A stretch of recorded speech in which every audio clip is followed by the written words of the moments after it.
You know what I think is interesting, Dr. Cooper, is that you rarely hear everyday people offer their opinions when it comes to, let's say legal matters, complex tax accounting, engineering. But what I find really interesting is when it comes to our metabolism, it seems like everybody's an expert. Yeah, everyone's got an They sure opinion. do. Everyone knows what you could do, or they have a friend of a friend, or an aunt of a grandmother, of a cousin, of a somebody who they lost 50 pounds by eating Yeah. radishes. A radish with every meal. This is Fat Science, a podcast dedicated to the science of why we get fat. No diets, no agendas, just science that makes you feel better. This podcast is for informational purposes only and is not intended to replace professional medical advice. I'm Dr. Emily Cooper. I've been treating patients with metabolic issues for over 25 years.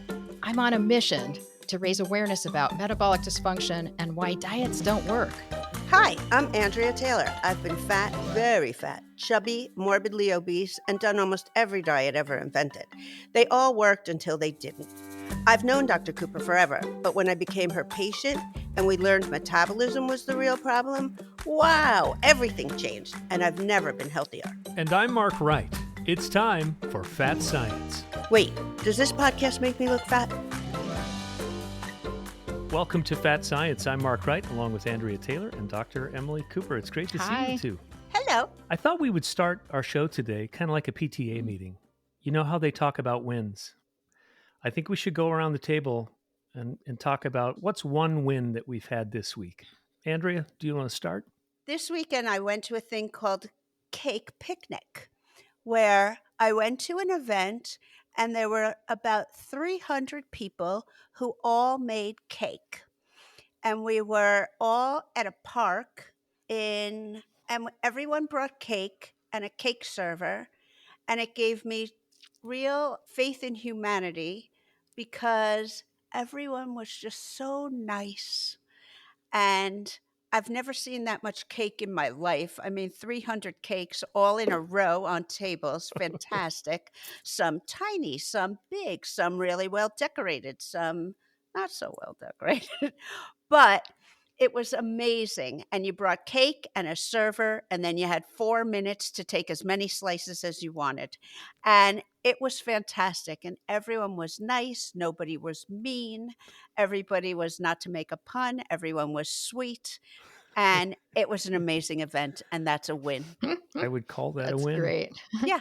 Emily, what about you? What was a win this week for you? Mine is just sort of maybe more day in the life stuff, but I did get caught up on a lot of things that were on my to-do list, and that made me feel good, and it enabled me to spend more quality time with the family, which is unusual. So not that it's so unusual, but I spent more than I normally do over the past week, and that was fun. I made some fun recipes and went and saw some Seattle tourist kind of places. So that was a pretty good week for me. I like it. My win for the week was my appointment with Dr. Emily Cooper. So I had my labs a few weeks ago. We went through the numbers, and I don't think I've ever had my numbers be so incredibly optimal. Dr. Cooper, I'm just blown away with from cholesterol to blood sugar to blood pressure to fill in the blank. I was absolutely floored at the progress that we've made over the years. And I'm just so grateful for you. And that's my win of the week. Thank you. Yeah, you're really on top of it now. That's great. Well, it's good stuff. Well, let's get into the topic, metabolic myths. You know, we kind of joke, Dr. Cooper, that everybody's an expert on the human metabolism.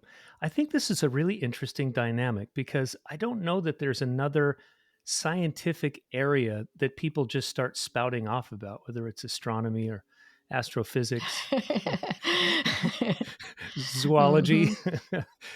But everybody has an opinion and thinks they know the hack, the truth, the best way for us to get control of our metabolism. So that's why we're going to debunk some of these metabolic myths today.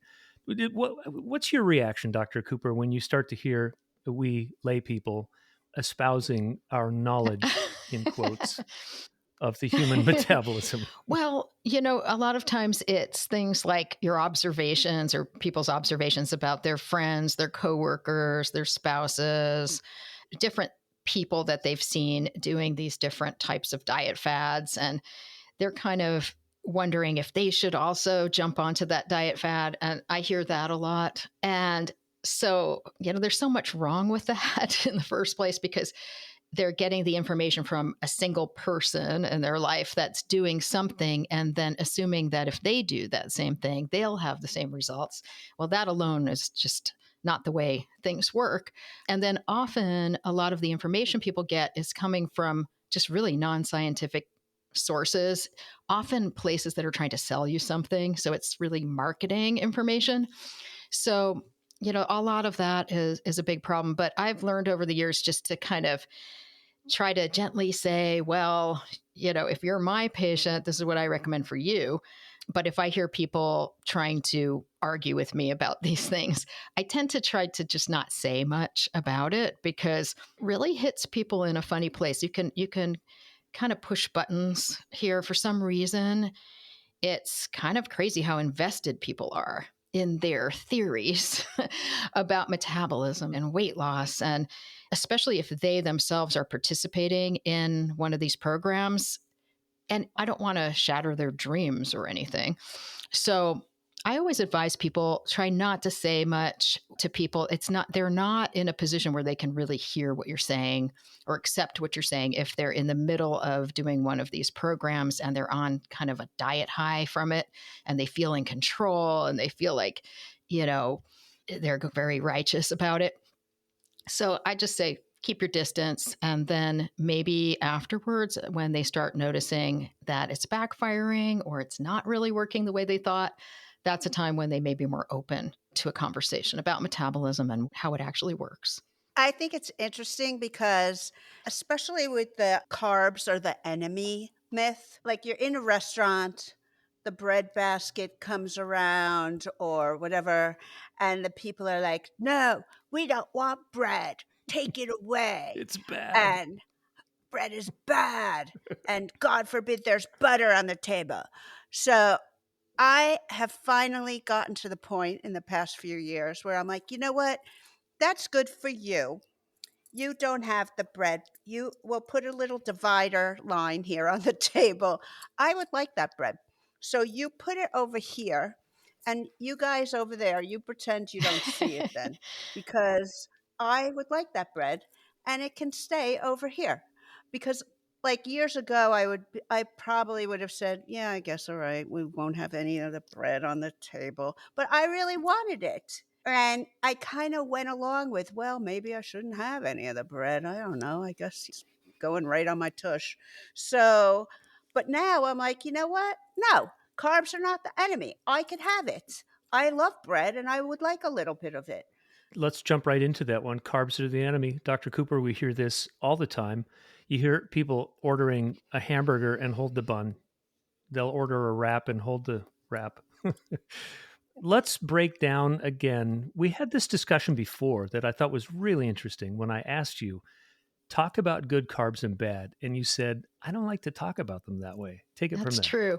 Well, what I call carbophobia has been around For it's real. real. Yeah. And it's really been around a long time, like actually hundreds of years. So it goes back as far as you can read in the medical literature back to the 1750s. These low carb, low starch diets were advocated back then. And that has just morphed into the modern day Atkins, which went to all these other diets. I won't name them all, but even today, all of them are based around low starch, low carbs, basically. And it's just one of the things that people notice if they cut out carbs out of the diet is they do have an initial weight loss, usually, unless you've dieted so much that your body doesn't even respond to it anymore. But you may have an initial weight loss, but that's mainly because carbs are stored with a lot of water in the muscles. That's our glycogen that's stored in the muscles, stored with a lot of water. And so when you start cutting out the carbs, you eliminate a lot of water out of your body. So that initial weight loss is largely water, and it can be a lot. Like for a guy your size, Mark, it could be like 25 pounds of water. So, Wow. And Ooh. those are tied to carbs within the muscle. So when you stop eating carbs, your body says, "Well, we gotta get carbs yeah. somewhere." And so then And that comes from that's that's the the glycogen that's glycogen, stored right? And within the as it's muscle. released, and then water is eliminated because you don't need it to Wow. be storing them anymore. Mhm. So that's one thing that people kind of fall for, so it really lures them into these low carb diets because they start seeing the scale move. But over time, of course, your body adapts and starts noticing that there's a big fuel source that's missing because our body actually needs carbs to function. I mean, our brain operates on carbs primarily. A lot of our organs really like carbs. And as we said, our muscles, if you're trying to do any kind of physical activity with any level of power or speed, you really need the carbs in there. So once your body starts noticing that these are missing, it goes back into that starvation mode that happens with basically every deprivation diet that slows your metabolism down and then favors this weight regain. So let's talk about getting back to the good versus bad carbs. Some people are like, I only eat brown rice and whole wheat and stuff like that. But there's a range of carbs all the way from, candy to a very complex carb. Explain briefly the difference again and why a mixture of those carbs is actually what we need to go Yeah. for. And again, I always like to not talk about like good and bad foods, but that doesn't mean that we are not focused on really minimizing our intake of food additives and chemicals in the diet. And there is more and more attention toward this phrase ultra processed foods, which really has more to do with the additives and then the processing of the food, chemicals that are used that could get into the food and cause endocrine disruption.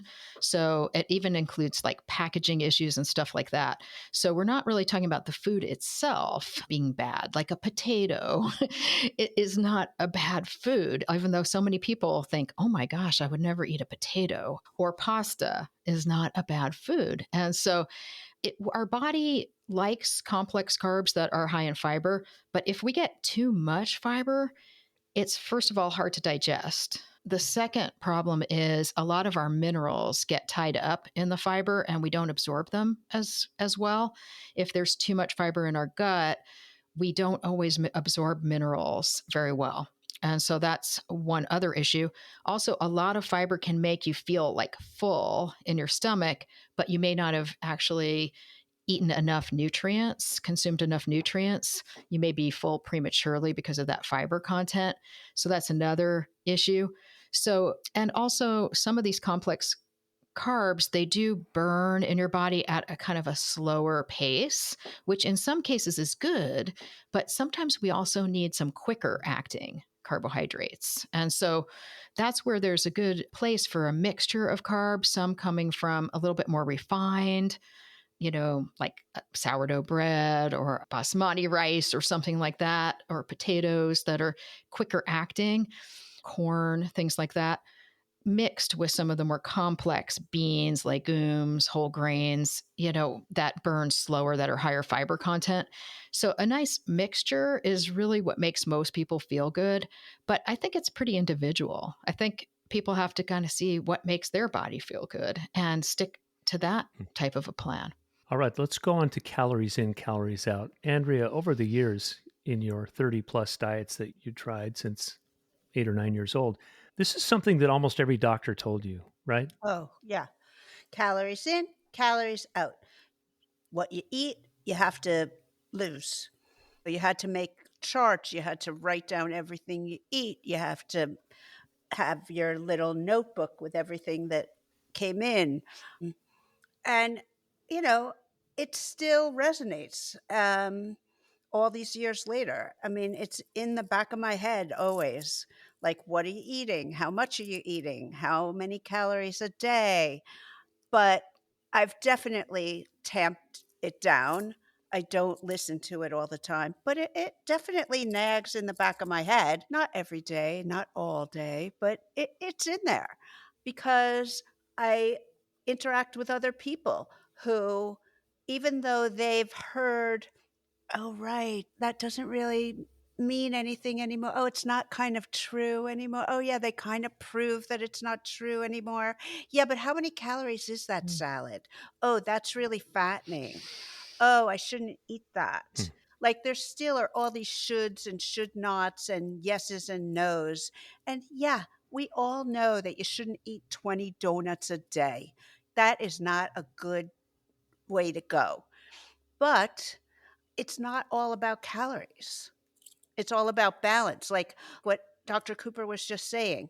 Variety is the spice of life in so many ways, and how you put things together and what your body thinks is a great mix of foods is really what's more important. Yeah, Andrea, it's like we just had Anna, the triathlete, on the show.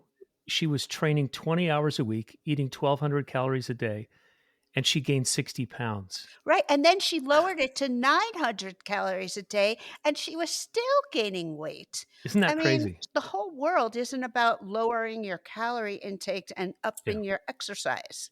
So, Dr. Cooper, this really is fundamentally flawed because this paradigm kind of assumes that your body's like a car and that every bit of gas that you put in gets burned in the engine. Well, our bodies aren't like that, right? If you've dieted for many, many years, your body might be storing most of what you eat because it's scared it's going to starve, right? Exactly. It's not so two dimensional. It's not a calculator. That's the issue. Hmm. A long time ago when I first got into the field of metabolism, gosh, like 30, almost 30 years ago, 20 something years ago, I actually had these big spreadsheets and I had the best equipment in the country to measure people's metabolic rate. I was measuring how many calories they were burning at rest with exercise, even after eating certain types of foods. I was so obsessed with it because I was trying to figure this out. And what I learned was it's useless to measure those things. After a while, I had to admit it. I was like, this is really ridiculous. I mean, I we would make these spreadsheets, and the patients were so patient. They were so wonderful. Like they're trying to help figure it out. And we were altering their eating and measuring. Had counting every bit they were exercising, and had this all calculating. And it's true. At first, it looked like it was, quote, working. And then within not very long period of time, the body started fighting back and they were just regaining weight, even though they're doing the same thing, and their metabolism was slowing down. And so that's when I decided, I said, oh, wow, we have got to stop this. This is totally not the right direction. And that's what sparked me to study metabolism at that point, because I was trying to figure out, well, what is controlling this? And so the thing is that somebody could tell you, well, it is calories in, calories out. And technically it kind of is. What that means is it's what you're eating is one measurement, but what your body is burning is another measurement. And they're often not connected at all because you can easily measure the caloric content of the food, but the way the body metabolizes that and is generally metabolizing on a day to day basis, that's something that's more elusive. And it can actually adapt to things. So it's once you start reducing that caloric intake and you're ramping up your exercise, all of these mechanisms are happening in the body, physiologic mechanisms controlled by hormones and neurotransmitters that start to shift our metabolism to conserve energy and to slow everything down and to preserve the body fat because of this sense of starvation that you may never have enough storage to fuel your body in the future. You might die from starvation. So that's the part of that calorie in, calorie out equation that's overlooked is that's a very dynamic, fluid, adaptable, changeable on the calorie outside. And so you just manipulating your calories, what you end up doing is not cranking your metabolism up, but dialing it down further and further down incrementally with every decrease you make in your caloric intake, especially if you're also at the same time ramping up your exercise. Yeah, that's the real danger of this myth is that, like in Anna's case, that a lot of people who think it's just calories in, calories out, and I'm starting to get overweight, well, I should cut out calories and exercise more. And what you're saying is that scientifically, it's absolutely a great way to gain Yeah. weight. is if you want to start restricting In the calories. long Wow. run, in the Oh, long run. So in the short yeah, term, you long may run. see some of these changes. You can force your body in the short term to lose weight or that type of thing, but it's impossible to trick it and and fool it because our body's way more sophisticated than that, and it has internal mechanisms to combat that, and they're called the body's weight defenses or biological adaptation or metabolic adaptation. Every living organism has it, and so you'll never be able to change that through your manipulation of your exercise and your food. So even in the case of bariatric surgery, which I had, do they still put you on a calorie restricted diet? So they put you on what's called, this very restricted, anywhere from 900 to 1200 calorie diet that you have to follow either before, during, or after surgery. Yep. Those are called like the medical diets, basically. Those are very low calorie diets or low calorie diets. They're all very low, actually, but they are prescribed by doctors. And I think it kind of comes down to what you were saying, Andrea, about what's in your head. Even though you know better, you're sitting there counting calories. And it's kind of the Right. same. The doctors know better, but they keep prescribing these things. I think they do know better because they see the results. They see people going through this where they force their body in the short term to lose a little weight and then it's coming back. But they can't let go of this old school mentality because it's so ingrained, into even our medical perspective. And so it's pretty frustrating, but it is really about the worst thing you can do when you think about it. If your long term goal is to combat obesity, it's the worst thing you can do to go on these deprivation diets, especially the medical ones that are very low calorie. And it's also kind of dangerous for your health because if you regain that weight and then you go on another one and then you regain that weight and go on another one, then you're in that weight cycling category, which is associated with increased risk of all cause mortality, sudden cardiac death, visceral fat accumulation. So the medical profession really should not be recommending these, in my opinion, because they're detrimental. It doesn't mean that we can't help all of our patients, regardless of their body size, know about nutrition and the importance of healthy nutrition and how that affects our health in general. But to use deprivation diets as a means for long-term solving an obesity problem, it makes no sense. It's really counterproductive. It's almost like we need another word for diet, like for like how you should eat. It's like those are two separate things. Like diet in the deprivation diet sense is one thing, and then how we should eat diet should be another word. Like Right. the marketing people or whatever should come up with another word for Hmm. that because it should not be the same thing. Yeah. Right. Yeah, Like I agree, eating Andrea. healthy, that should be a separate It word should. because it's two separate concepts. One other thing that you'll see the medical profession do, they always talk about how losing 5% of your body weight makes you healthier. And they say that like losing Yes. 5% of your body weight by any means, they're saying, is going to make you healthier. There's a new commercial on right now for Wegovy where they randomly say that these people lost 46 pounds, 22 pounds, 50. I feel like, why don't we just throw out any number? And it's based on people's body weights, but it's cracks me up because it's like they're just throwing out any number. So people are like, oh, I want to take Well, that. the thing that I have a problem with in the medical profession always telling patients and each other that losing 5% of your body weight makes you healthier. The problem I have with that is what if you're losing that weight through one of those deprivation diets? And then that's 5% of your weight and then you gain it back because they always backlash. And very few studies have shown that people actually keep weight off by doing these deprivation diets. And I mean, it's a really small percentage, like 4%, if that. And so that would mean like 96% at least don't keep the weight off by doing those things. But if you're telling patients that you're going to be healthier if you just go on this diet and you lose 5% of your weight, it's not really true, because then they're going to regain that weight. And in the regaining process, they develop more visceral fat. They disturbed their glucose and insulin balance so that it can trigger hyperinsulinism as a backlash situation. And then it's been associated with increased risk of sudden cardiac death, the weight cycling and all that. So I feel like it's just a myth that's just kind of perpetuated out there about this lose 5% by any means. And that worries me a lot that's happening. Yeah, it's just as bad as saying lose weight to get into these pants. Hmm. Yeah.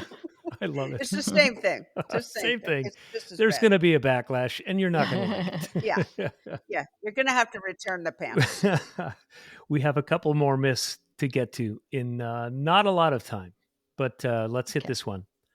If you exercise enough, you'll lose weight, you'll be thin. Mhm. So let's break this one down. Well, we remember Anna, as we discussed before. Yeah. Um, that is a good example of an extreme case of where you're, under fueling your exercise, and you're exercising more and more, and you're slowing your metabolism down and gaining weight while you're doing it. So that's not always true, of course. And also, exercise has not been shown, even in just standard mainstream research, to be an effective, quote, weight loss tool. I mean, again, it's one of those same things. Exercise is so good for our health.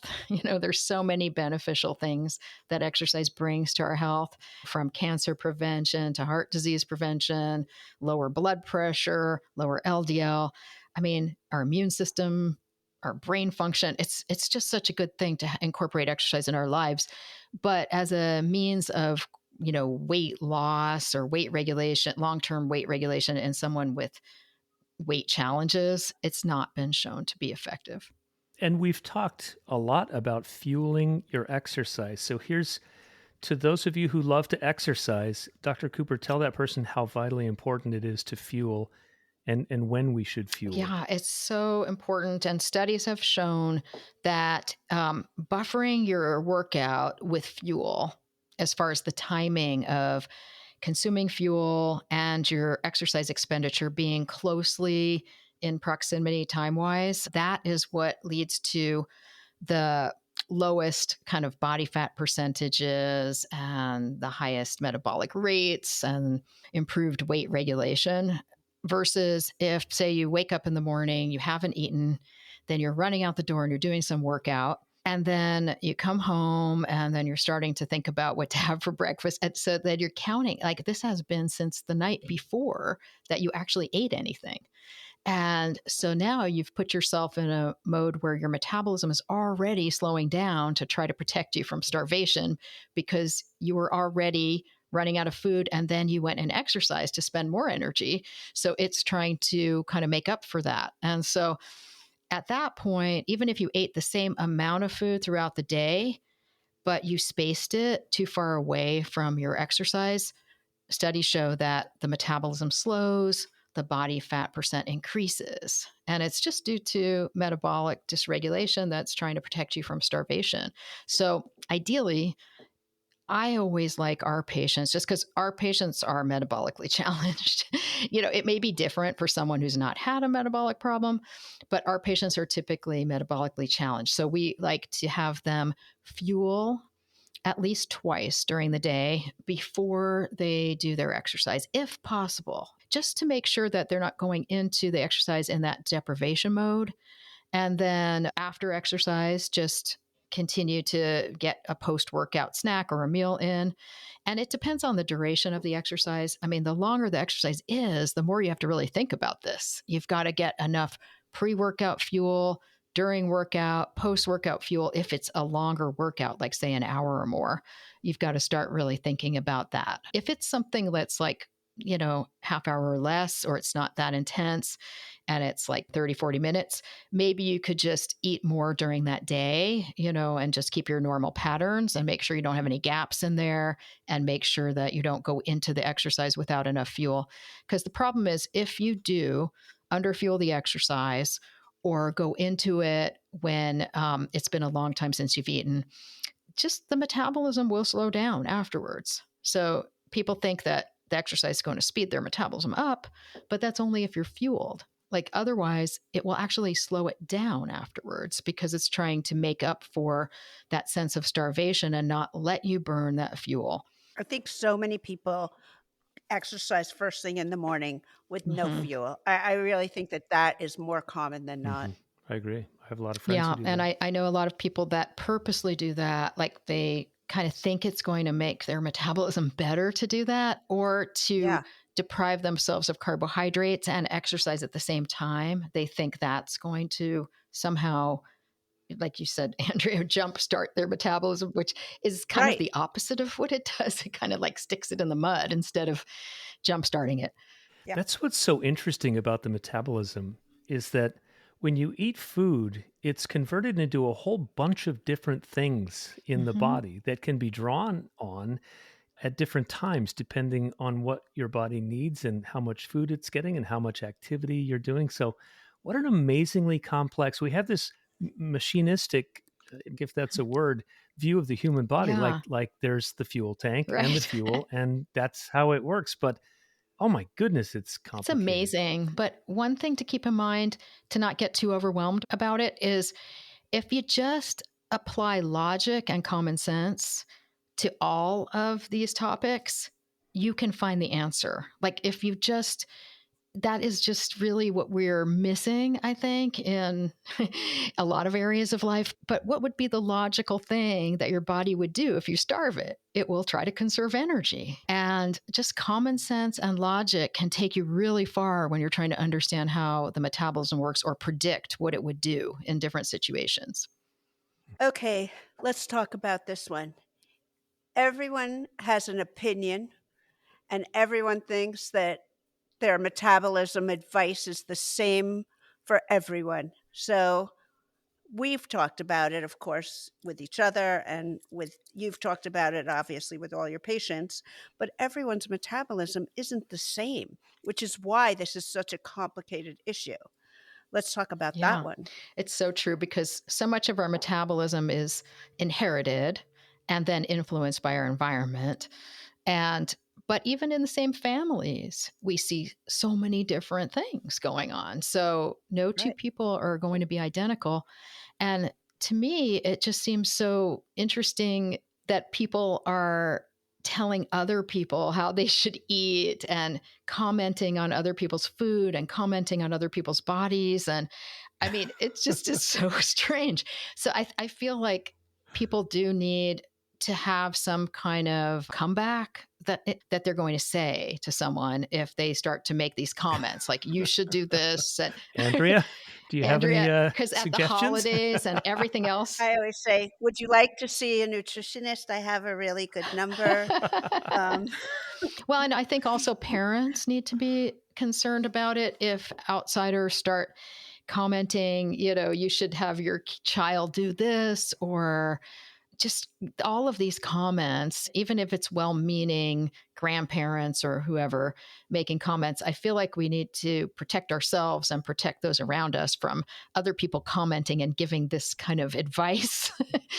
But it just has to be some kind of comeback that you have in your head that you're going to just say, maybe that's like you say, Andrea, that's good for you. And I'll do what's good for me. mhm. You don't need to be concerned about what I'm doing. Focus on what you're doing.